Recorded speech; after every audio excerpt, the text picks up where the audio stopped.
2024-এর মাধ্যমিক পরীক্ষায় 644 নম্বর পেয়ে সকলকে তাক লাগিয়ে দিয়েছিল কুলতলির নিম্নবিত্ত পরিবারের সন্তান মহাদেব হালদার। বাবা দিন মজুরের কাজ করেন, সামান্য আয়ে কোনোমতে সংসার চলে।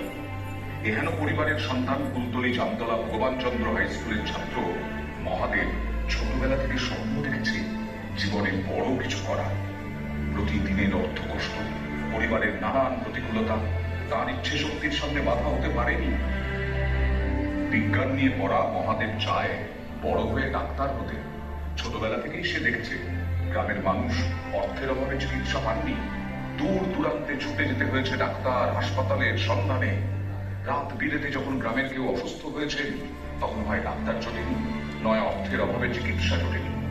তাই মহাদেব বারবার চায় ডাক্তার হয়ে গ্রামের মানুষের চিকিৎসা করতে। কিন্তু মহাদেব জানে তার মা বাবা কোনো মতে সংসার চালিয়ে তার পড়াশোনার ব্যবস্থা করছেন। মেধাবী পড়ুয়ার ডাক্তার হওয়ার স্বপ্নের পথে যাতে অর্থ বাধা না হয় তার জন্য চেষ্টা করছেন পরিবার পরিজন থেকে শিক্ষকরা সকলেই চান মহাদেবের স্বপ্ন যাতে বাস্তবের রূপ নেয়। তবে ডাক্তারি পড়ার খরচ কোথা থেকে আসবে তা ভেবে চিন্তার ভাঁজ মহাদেবের বাবা মায়ের কপালে। কিন্তু এই যে কথায় আছে, কর্ম করিয়া যাও, মহাদেব জানে সেই পথে হেঁটেই সাফল্য আসবে। মহাদেব হালদারের স্বপ্ন সফল হোক, এই কামনাই করে নিউজ 18 বাংলা। দক্ষিণ চব্বিশ পরগনার কুলতলি থেকে মঞ্চে আসতে অনুরোধ করব মহাদেব হালদারকে। দক্ষিণ চব্বিশ পরগনার কুলতলি এমন এক জায়গা যেখানে খুব ছোট করে বললে বলাই যায় জল, জঙ্গল এবং তার সঙ্গে জীবনের এক ত্রিমুখী লড়াই চলতে থাকে। সেই লড়াইয়ের মধ্যে থেকেও ডাক্তার হওয়ার স্বপ্ন যে দেখে তার জন্য একটা জোরে হাততালি প্লিজ। মহাদেব হালদারকে সম্মানিত করতে পেরে আমরাও গর্বিত।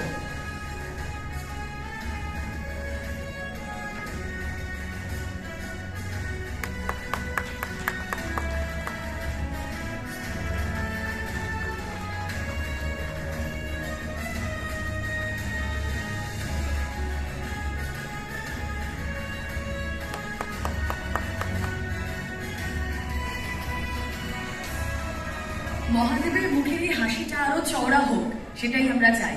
মহাদেবের থেকে শুনবো কেমন লাগছে এই অনুষ্ঠানে আসতে পেরে এবং এই সম্মান হাতে নিতে পেরে। আমরা তো গর্বিত। নমস্কার। আজকে এই সভায় উপস্থিত সমস্ত গুরুজনদের প্রণাম জানিয়ে আমি কিছু কথা বলবো। আমি এমন একটা অঞ্চলে বাস করি যেটা সুন্দরবনের লাগোয়া এবং যেখানে ভালোভাবে বিদ্যুৎ পরিষেবা নেই, নেটওয়ার্ক ব্যবস্থা নেই। সেই সমস্ত অঞ্চলে বিভিন্ন মানুষদের ভালোভাবে কোনো হসপিটালও নেই, যার ফলে আমাদের পরিবার বা আমাদের গ্রামের বিভিন্ন মানুষজন যখন অসুস্থ হয়ে পড়ে তাদের চিকিৎসার জন্য এই কলকাতায় ছুটে আসতে হয় এবং যা অত্যন্ত ব্যয়বহুল। তাই আমি আমার বাস্তব জীবন অভিজ্ঞতার উপর ভিত্তি করে আমি চাই বড় হয়ে ডাক্তার হয়ে আমার গ্রামের মানুষদের সেবা করতে। এবং আমি নিউজ 18 বাংলাকে অত্যন্ত ধন্যবাদ জানাবো। তারা আমার এই লড়াইটাকে আরো কিছুটা দূর এগিয়ে দিতে সাহায্য করবে এবং তারা আমাকে অনেকটা উচ্ছ্বসিত করবে এবং আমি ভবিষ্যতে নিউজ 18 বাংলায় কৃতজ্ঞ থাকবো। এবং একই সাথে আমি এর মাধ্যমে আমি আমার শিক্ষকদের যারা আমার এই একটা বছর আমাকে বিনা পারিশ্রমিকে পড়িয়ে আমাকে আমার স্বপ্ন পূরণের এক ধাপ এগিয়ে দিয়েছেন, তাদেরকেও আমি ধন্যবাদ জানাবো আপনাদের এই সম্মাননার জন্য।